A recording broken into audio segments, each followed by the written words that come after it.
Olá, pessoal. Sejam bem-vindos à nossa 11ª aula do nosso curso de História Geral. Nessa aula, nós trataremos do cristianismo e da igreja medieval, seu papel na sociedade da época. Como nós abordamos na nossa última aula, a queda do Império Romano do Ocidente deixou um vazio. Esse vazio político, civilizacional, foi atraiu, né, a investida do Império Romano do Oriente, ou a tentativa de organização do Sacro Império Romano, mas como nós vimos, a Europa Ocidental permaneceu um espaço de fragmentação política, de descentralização administrativa, de uma vida muito ruralizada, dependente das comunidades políticas dos governantes locais para a proteção do povo. Então, realmente, o elemento civilizacional, a civilização prosseguiu através do elemento não estritamente político nacional, mas cultural, religioso, transcendental na igreja medieval. Então, nós abordaremos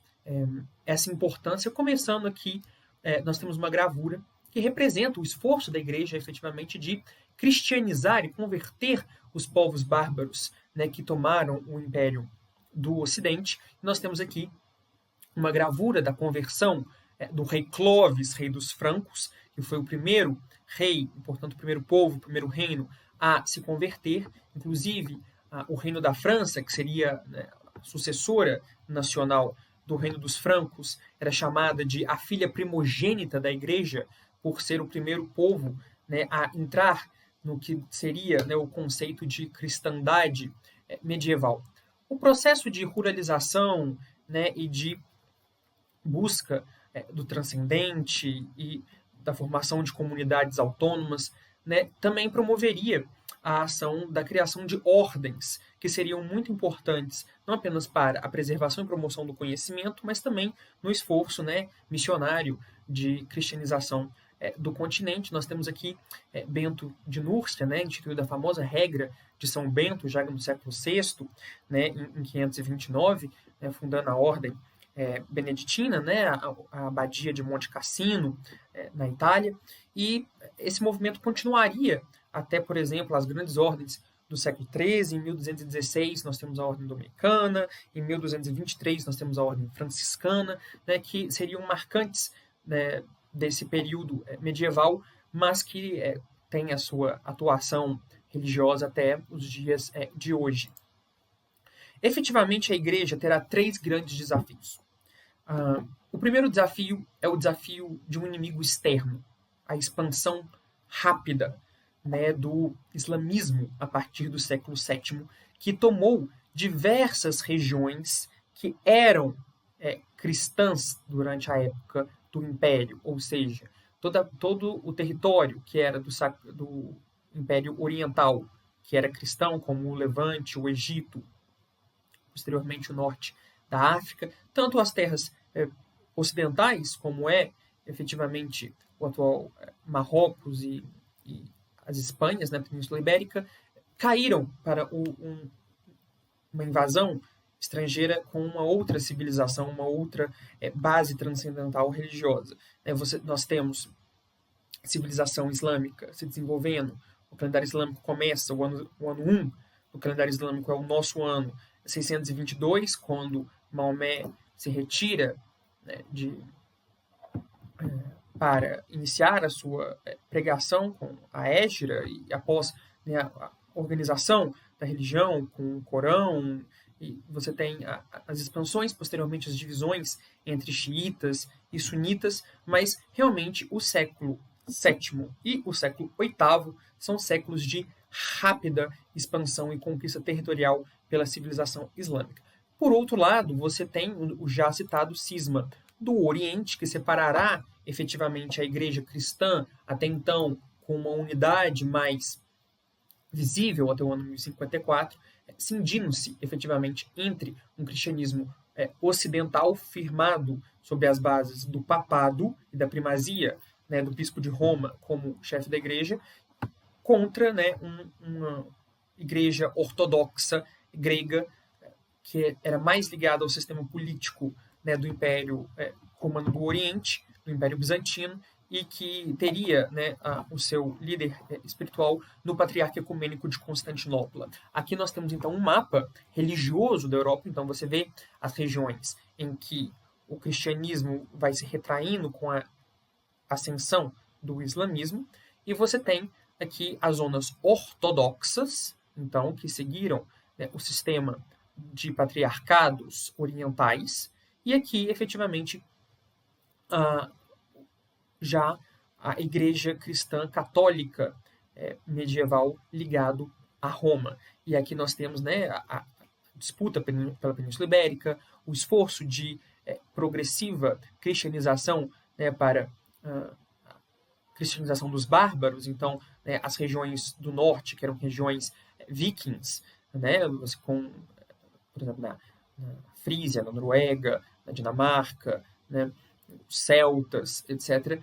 ainda eram pagãos e foram progressivamente sendo convertidos pelo esforço missionário da igreja. Então, nós temos esses elementos de retração territorial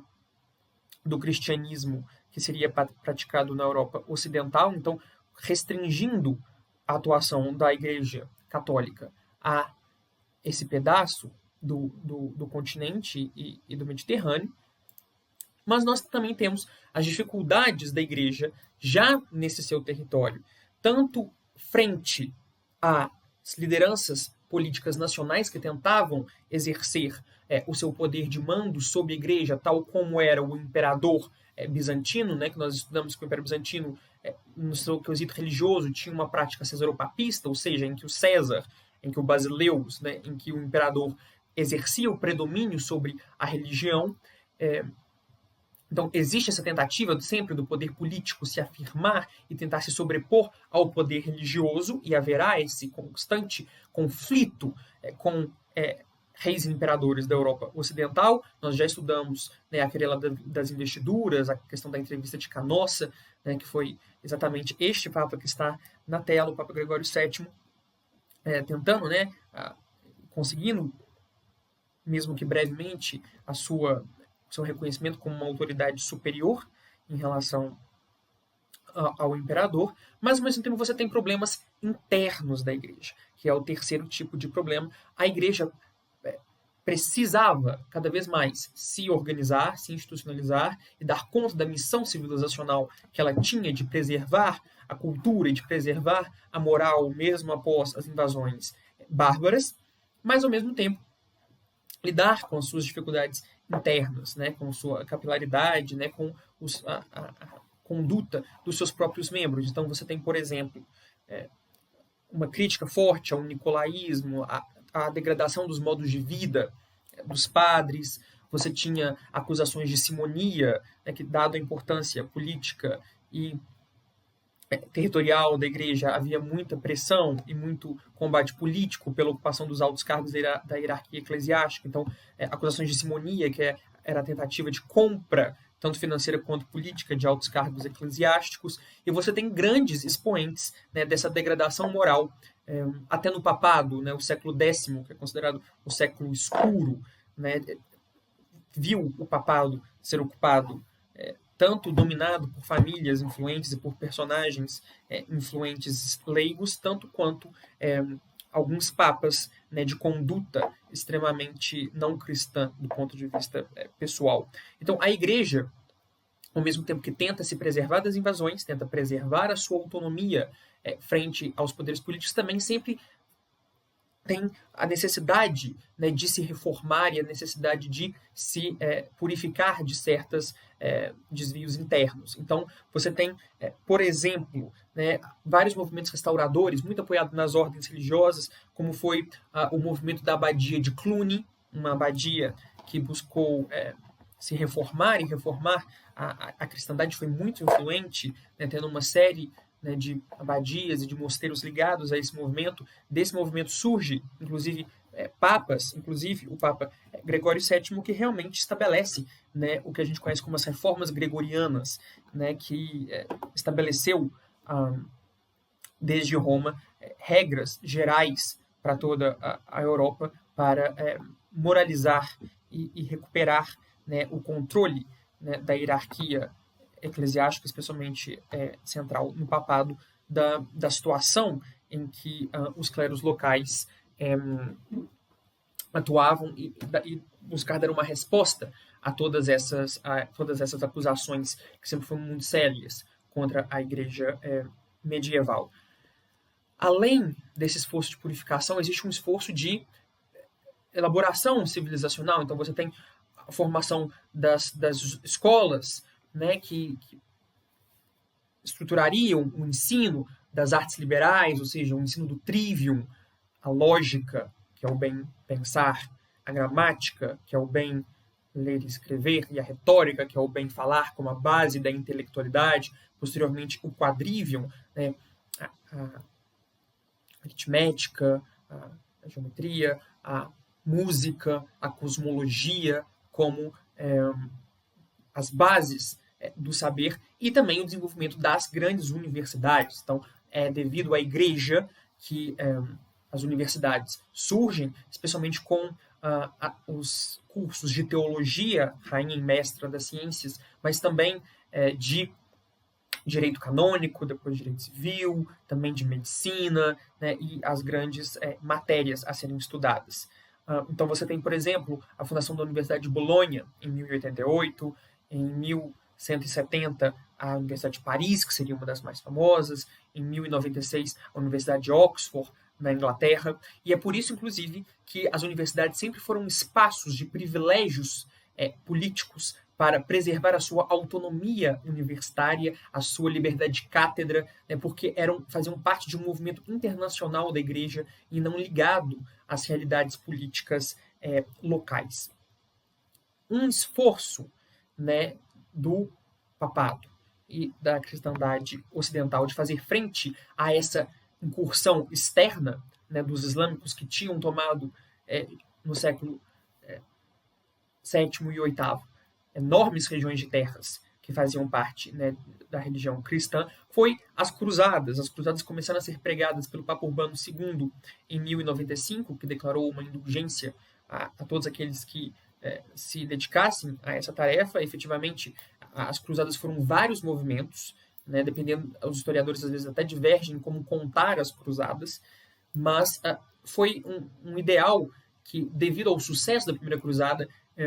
continuou no imaginário da cristandade, inclusive até bastante tempo dentro da Idade Moderna, não apenas medieval. Então nós temos aqui um mapa dos estados cruzados, né, que foram estabelecidos no Levante, dado ao sucesso da primeira cruzada, especialmente após, no ano 1099, a conquista de Jerusalém e, portanto, né, da Cidade Santa para a cristandade e a formação do reino latino de Jerusalém. Então você tinha o reino de Jerusalém, o condado de Trípoli, o principado de Antioquia, o condado de Edessa, né? Então vários estados que surgiram do movimento das cruzadas. Apesar de várias cruzadas ao longo da Idade Média, você só tem, né, esse intervalo de mais ou menos um século, né, do estabelecimento, do florescimento dos estados cruzados. Em 1187, a Batalha de Hattin, Saladino derrota os exércitos do Reino de Jerusalém e recupera Jerusalém para os islâmicos. E você teria sucessivas cruzadas buscando recuperar Jerusalém, inclusive a cruzada, por exemplo, de Ricardo Coração de Leão, da Inglaterra, né? A cruzada dos reis. Então, é sintomático, inclusive, do poder da nobreza e da fragilidade dos reis da Idade Média, tal como nós mencionamos na nossa última aula, quando tratamos do feudalismo, que a primeira cruzada, que é a cruzada bem-sucedida, que efetivamente consegue dominar Jerusalém, é chamada de a Cruzada dos Nobres, porque foi organizada por vários nobres proeminentes da Europa, e uma cruzada que falhou em conseguir recuperar Jerusalém após a retomada de Saladino foi exatamente a Cruzada dos Reis, a Cruzada dos Imperadores. Então, você tem, né, a nobreza sendo a protagonista desse processo, mas, efetivamente, após a reconquista de Jerusalém, você tem estados cruzados cada vez mais fragilizados até efetivamente serem extintos. As cruzadas, inclusive, tiveram consequências não apenas para a Terra Santa, mas para várias regiões da Europa. Você tem uma ordem militar como, por exemplo, você tem, né, a Ordem dos Templários, a Ordem dos Hospitalários, você tem uma ordem, que é a Ordem Teutônica, que agiu em espírito de cruzadas, na verdade, no nordeste da Europa, né, contra os últimos pagãos, né, estabelecimento, inclusive, um Estado teutônico no nordeste da Europa. E você tem os cruzados ajudando outros movimentos, né, de combate de cristãos contra muçulmanos, como, por exemplo, durante as guerras de reconquista da Península Ibérica. Inclusive, a conquista, né, de Lisboa foi ajudada, né, por uma expedição cruzada que se destinava à Terra Santa e que ajudou, né, os exércitos de Dom Afonso Henriques a tomar a cidade de Lisboa e, portanto, consolidar, né, os reinos cristãos na Península Ibérica. Cruzadas também foram convocadas contra movimentos heréticos internos na Europa. Por exemplo, você tem um movimento herético fortíssimo no sul da Europa, no início do século XIII, em 1209, você tem os albingenses, né, ou os valdenses, que foram extintos, dado a repressão feita através da convocação de uma cruzada, a cruzada albingense. Então, que exterminou a heresia cátara, né, como nós conhecemos. Então, você tem as cruzadas como essa reação a esse constrangimento territorial do espaço de atuação da cristandade. Você tem vários movimentos de organização, né, interna. Em 1179, definiu-se finalmente, né, o procedimento de eleição do Papa exclusivo para o colégio de cardeais através do conclave, como nós podemos ver aí, né, vários cardeais, o famoso chapéu cardinalício medieval, instaurando um novo Papa, até que a Igreja realmente consegue se afirmar. E consegue se afirmar diante dessa fragmentação, diante desses embates, seja com poderes locais, seja com inimigos externos, seja nesse movimento de depuração interna que fortalece cada vez mais o papado. E nós temos o mais poderoso de todos os papas da história, que é Inocêncio III, né, que promoveu grandes feitos, mas dois feitos, especialmente um geopolítico, que foi, devido à sua proeminência política, né, a maioria dos reis da Europa declaram seus reinos como um todo vassalos da Santa Sé e, portanto, colocam o Papa, né, no sistema de sucerania e vassalagem, né, de vassalos até um sucerano final, que seria, na verdade, o Papa e não os reis locais, né, e, portanto, lembre-se que o sistema de sucerania e vassalagem conferia, claro, vantagens aos vassalos, como, por exemplo, a legitimação do seu poder, dos seus privilégios, mas também a necessidade dos vassalos responderem ao chamado, né, do sucerano. Então, o papado como grande sucerano da Europa, né, que comanda, como dizia inclusive a coroação do Papa, né, pais de reis e príncipes, né, senhor do globo, né, então o Papa como o chefe internacional dessa cristandade, e também questões internas. Foi o Papa Inocêncio III que convoca o Quarto Concílio de Latrão, que é um dos mais importantes concílios medievais. Então você tem esse auge do poder papal, mas que, claro, não fica eternamente indisputado. Você tem outros elementos, né, como o instauramento da Inquisição em 1231, como, né, um tribunal de santo ofício que julgava condutas de cristãos, apesar de não executar as sentenças, era responsável pelo julgamento espiritual, a sentença penal era a cargo do poder político, né? Era a cargo do poder estatal. E você tem, né, a grande culminação desse processo de elevação especulativa, intelectual, civilizacional, realmente no auge da escolástica. E nós temos aqui, né, o maior expositor de todos, São Tomás de Aquino, efetivamente, né, que desenvolve a sua Suma teológica, a sua Suma contra os gentios, né, a sua Catena Áurea, todos os grandes textos teológicos de São Tomás de Aquino, que realmente faz ele a grande referência de teologia católica, até os dias de hoje, inclusive. Então, você tem em 1234 o Decretum de Graciano, a organização do direito canônico, né, como o grande direito que regula a igreja em todo o mundo e, portanto, traz uma autonomia, né, a Suma Teológica em 1274, publicada, né, postumamente em relação a São Tomás. Então você tem esse auge da igreja, que nós estamos abordando, contraposto à reação do poder político. E aqui nós já estamos adentrando o século XIV, né, que é um século de grande crise,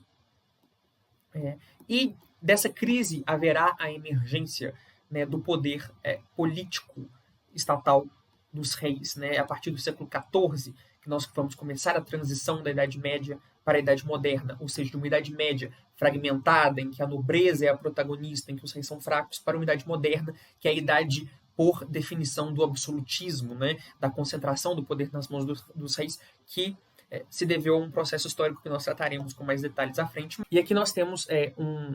uma gravura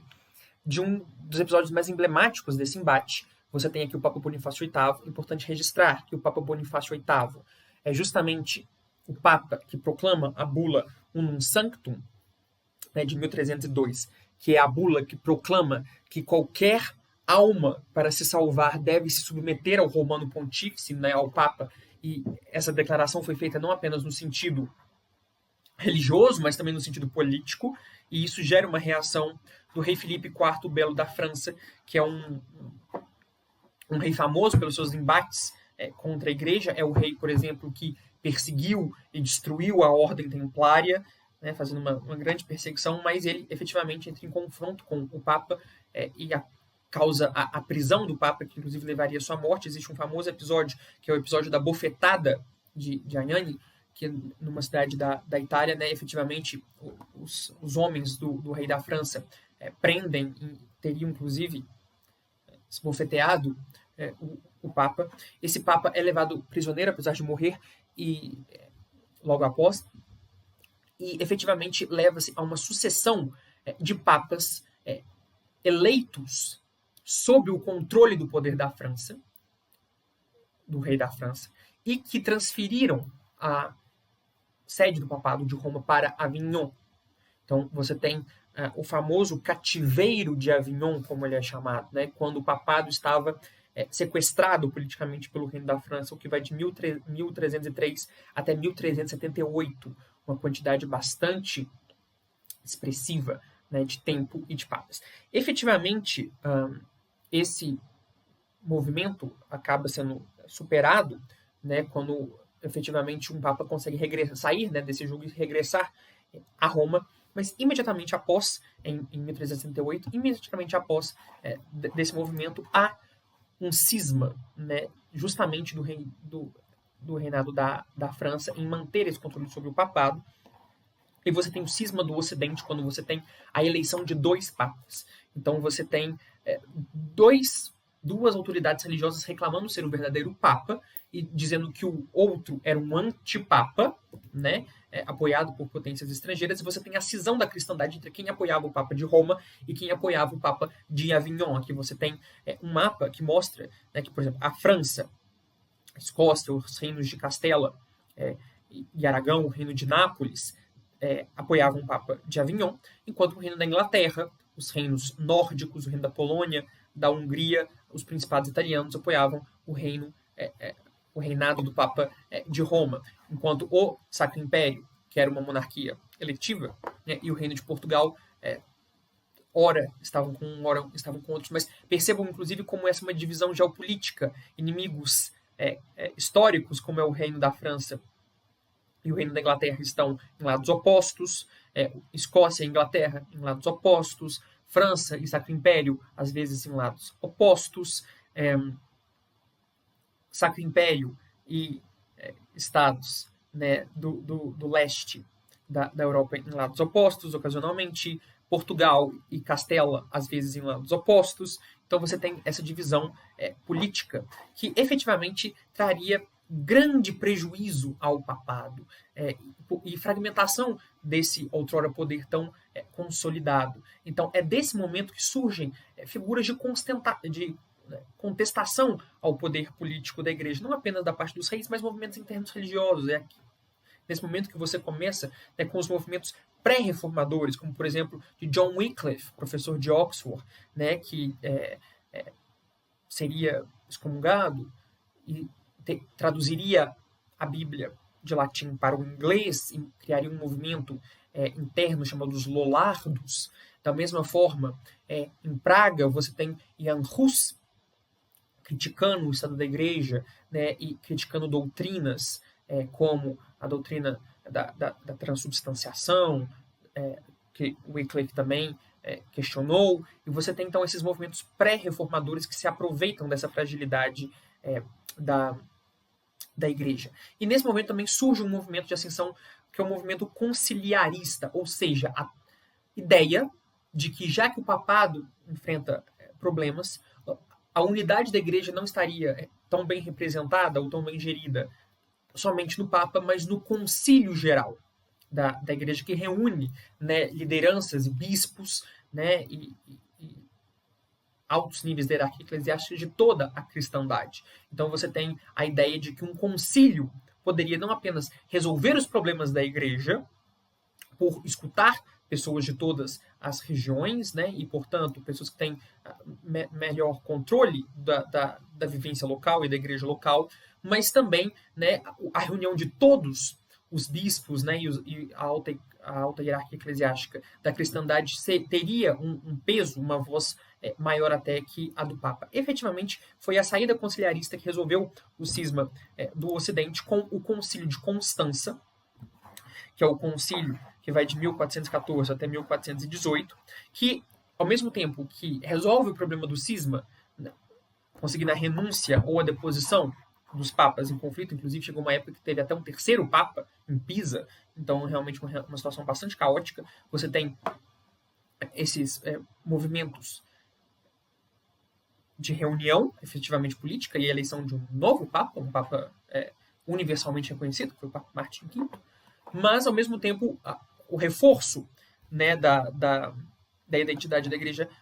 condenando os movimentos pré-reformadores, os movimentos de Wycliffe e de Hus. Inclusive, Hus é queimado,